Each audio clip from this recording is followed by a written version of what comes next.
City series cigars and Citrus 7s, black cement 3s, 4s, the hairs and bread 11s. No doubt that I'll be wearing some fire at any sighting. With these Dorenbecker 5s, you can see me in any lighting. It's exciting, I'll be flexing to the coldest degree. What's up, everybody? It's Sneakerhead M-Checks. I got the 2026 white metallic 5s releasing Saturday, April 25th. So as usual, we're going to take a close detailed look at the shoe from all angles. I'm going to put these on and step around them, see how I can see they look on feet. After that, I'm going to share my opinion on the shoe, and then I'm going to talk about release predictions and all that stuff. So let's get right to it.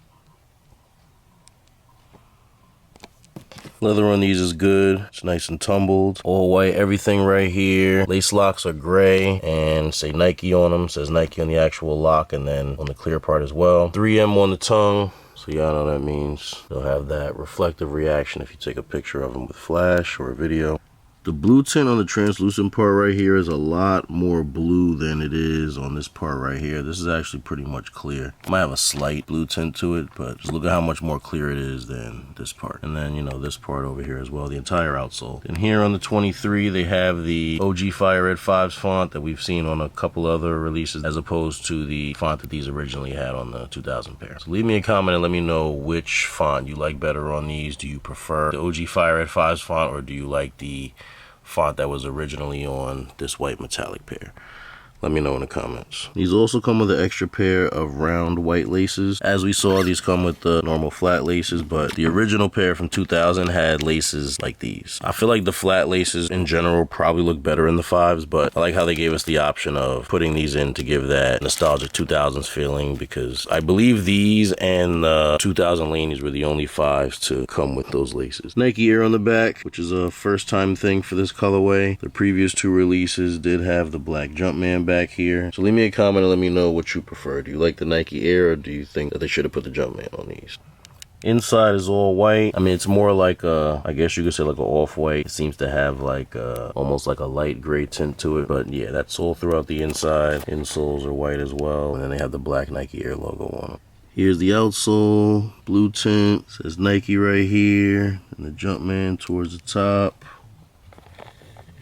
Now, I don't know where the logic is with this whole choosing the box for the sneaker releases thing, but they come in this regular Jordan 5s box that we've gotten a lot of Jordan 5s in. This is like the OG 1990 style. But considering we've gotten face boxes back, and the white metallic 5s originally came in the face box, it just would have made a lot of sense for them to come in the face box. So, like I said, I don't know where the logic is, but everything on this is as normal. Black plastic inside, the little divider here, and here's the box label. Air Jordan 5 Retro OG in white, black, and metallic silver.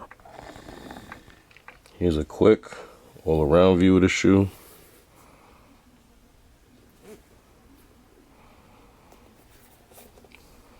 Alright, now see they look on feet. It look easy, but don't get it confused. Even if I sold you sneakers, you still couldn't walk a day in my shoes. I'm out of luck.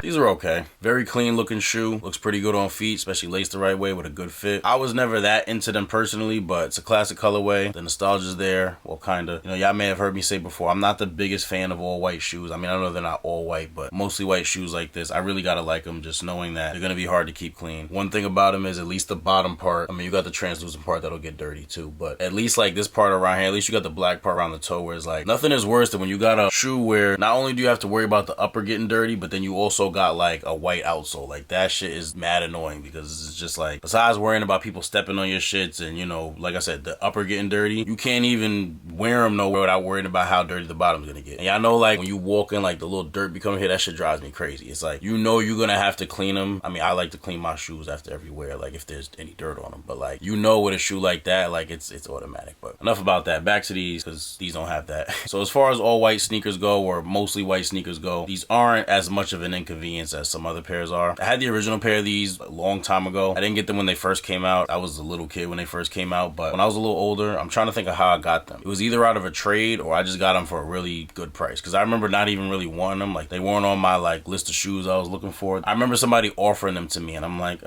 they weren't even my size. Like, obviously I could fit them if I had them, but like, they were like a size or a half size too small. Fortunately, 5s run big. Y'all hear me say that all the time, so I almost always go a half size down. Actually, as of recent, I've actually been fucking with 9 9.5s for Jordan 5s. But 9 works too. Anyway, I remember getting them, and like I said, either I got them for the low and it was just like a price I couldn't refuse, or I got them out of a trade where they were just like a throw in or just something extra, and I decided to keep them. But like by the time I got them, they had already been out for like 8 or 9 years. And the pair I had was so yellow that I used to wear them with a white tee and khaki cargo pants because the shoe had oxidized so much that the translucent parts actually matched the khaki cargos. I didn't have them for that long. I eventually sold them. I don't remember if it was because they had just gotten too small or if I just didn't really like how yellow they were. I mean, I got them like that, and I made it work matching them with the cargos and stuff. But yeah, deep down inside, it just wasn't a shoe that I really wanted. So I think whenever I needed some money or maybe I just completely outgrew them, I just let them go. I don't remember how much I sold them for, but that was the only time I had them. I didn't get the 2015 pair. I actually be forgetting that they came out in 2015, but those were a lot more like the originals. These got the different font for the 23, the Nike Air on the back. And as a person who's big on nostalgia, I see this colorway and I think of the early 2000s when the white metallics first released. So all the changes, the 23, the Nike Air, even the box, which I really don't care as much about. But like I said before, like how hard was it to put these in the face box when they originally came with the face box? It's almost like they gave these like an OG look, like they took an early 2000s colorway but gave it the OG Fire Red 5s font, the Nike Air on the back, which was originally an OG thing, and then the OG style box. Like that's mad 1990 for a 2000 colorway.